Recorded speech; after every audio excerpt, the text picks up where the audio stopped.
They have to alternate every time for the first minute. This is for total reps for the 4 athletes. After 1 minute, they can go in any order they want. Athletes can flip 1, 2, or 3 times. There's no requirement to alternate. The male tire weighs 712 pounds. That's about 323 kilos. The strength, obviously, very important here, Jeremy, but technique on the tire is key.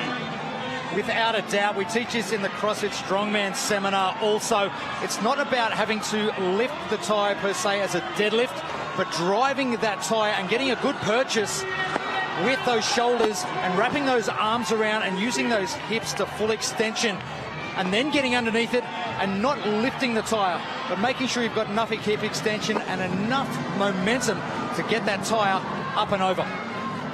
Canada is in the lead, and they have already gotten down the floor once. Again, this is not for distance. This is for total repetitions. They are through 9 total reps. The Pacific team is just 2 back, and Brent Fikowski, the biggest guy in the whole field here, not having a whole lot of trouble with that tire. He's not. He's using those long levers to get underneath. What I'd like him and Patrick Vellner to do is get that front foot planted a little bit more underneath that tire. Because once it hits that toe, you've got too much sway of that tire because it is a heavy implement. So that foot underneath, bottom of the screen, you can see Patrick Vellner struggling a little with that foot on their toe hitting the ground rather than planting that foot. But Fikowski and Vellner plowing ahead. And they're still alternating. We are in the 2nd minute, which means they can go in any order they want. And they're going to make a trip up and back with just 3 seconds to go. Vellner doesn't look like he's going to give it another try, but Canada smoking through that. And they have handed quite the lead over to Sandra Pacelli and Carol-Ann Reason-Thibault. They have 18 total reps. Now Reason-Thibault and Pacelli's total will be added to that. Newbury and Forte doing some good work for the Pacific team.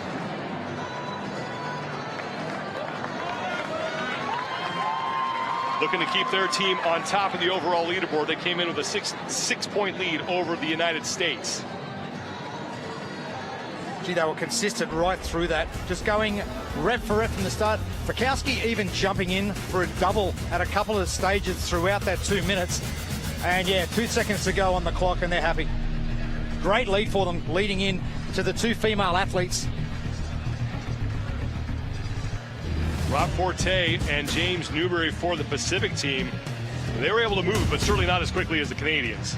You noted James lifting that tire a little bit too much. It'd be great to get him driving in a little bit more. It's the Canada team with the early lead thanks to Patrick Vellner and Brent Fikowski, and they are standing by with Rory McKernan. Brent, in an event like this, it seems like the strategy would just be go, but what did you guys plan for before you went into it? Go. I'm a little more comfortable on this, so I knew I'd take a double in the 2nd minute at some point, but Pat was doing just fine, so we just pretty much alternated after that. What'd you tell the women going into this now?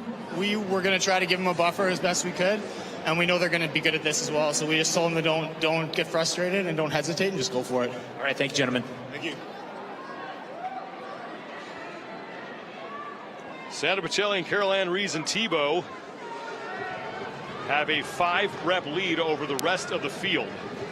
Annie Thorisdottir and Sara Sigmundsdottir will be up for the Europe team, and they have some work to do. They need an event win to keep themselves in contention here. The 2nd heat is underway. And the Canadian women were handed a total of 18 reps. They were 5 up on the rest of the field.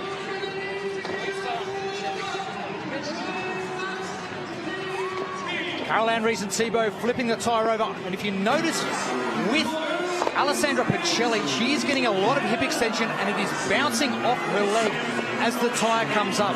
This next rep she'll set up really strong and it will pop off that leg, which is making it so much easier to flip straight over.